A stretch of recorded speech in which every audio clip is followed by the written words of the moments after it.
শেখ হাসিনারও এই কথাটা বলতে শুনেছি, উনি ওই আগের জঞ্জাল সাফ করতেছেন।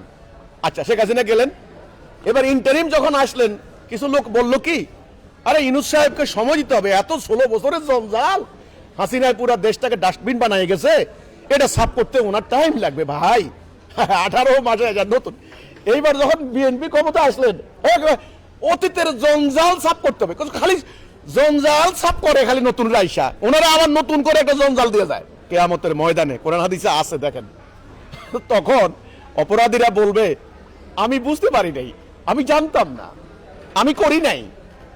তখন আল্লাহ প্রমাণ নিয়ে আসবেন, গোপনে চুক্তি করবেন, নিজেরা স্বার্থের জন্য এত কিছু করবেন, পরে বলবেন আমি জানতাম না, আমি বুঝি নাই, আমাকে জানানো হয়নি।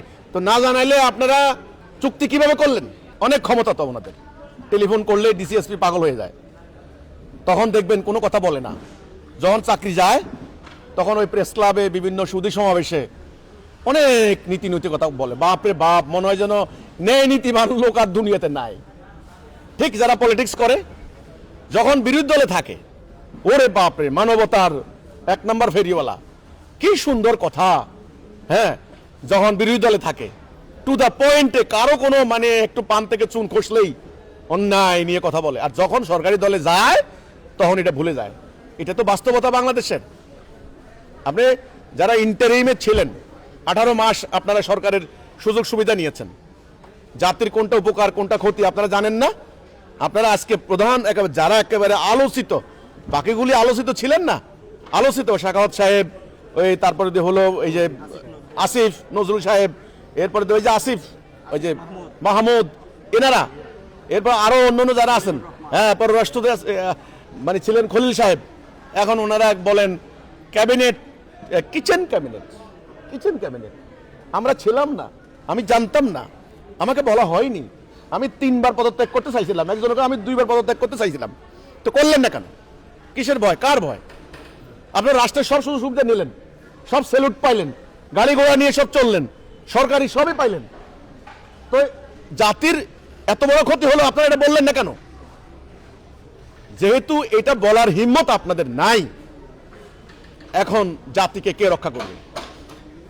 এখন ভাই এসব কথা বললে লাভ নাই, এসব দোষাদোষী হচ্ছে, এসব রেশারেশি হচ্ছে।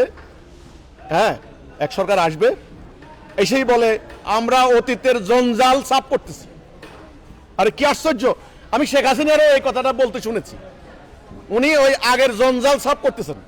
আচ্ছা, শেখ হাসিনা গেলেন, এবার ইন্টারিম যখন আসলেন কিছু লোক বলল কি, আরে ইউনূস সাহেবকে সময় দিতে হবে, এত 16 বছরের জঞ্জাল, হাসিনায় পুরো দেশটাকে ডাস্টবিন বানিয়ে গেছে, এটা সাফ করতে ওনার টাইম লাগবে ভাই। 18 মাসে নতুন, এইবার যখন বিএনপি ক্ষমতা আসলেন, অতীতের জঞ্জাল সাফ করতে হবে, খালি জঞ্জাল সাফ করে খালি নতুন রাইসা, ওনারা আবার নতুন করে একটা জঞ্জাল দিয়ে যায়। কিচেন ক্যাবিনেট, ইন্টারিম, এখন বলছেন অনেক উপদেষ্টা আমি ছিলাম না, আমি জানতাম না।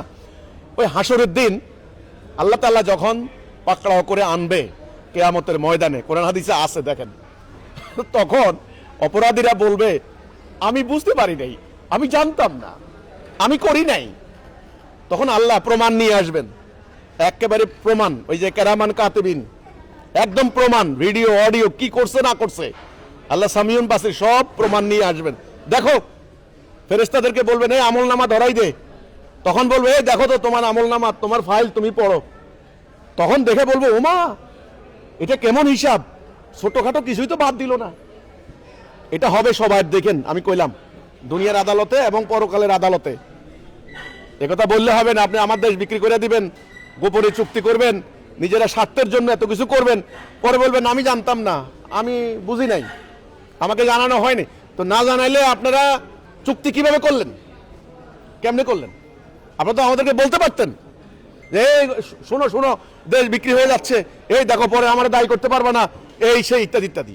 দাদা আমি মনে করি সেনাপ্রধান মাঝে মধ্যে কিছু কিছু কথা বলে কিন্তু জনগণকে বুঝাই দিচ্ছেন, এই আপনারা কিন্তু আমাদের দায়ী করতে পারবেন না, এই কিন্তু এই হচ্ছে ওই হচ্ছে, এটা কিন্তু সেনাপ্রধান কিছু কিছু ইঙ্গিত দিয়ে দিচ্ছেন, এনারা তো তাও দিলেন না।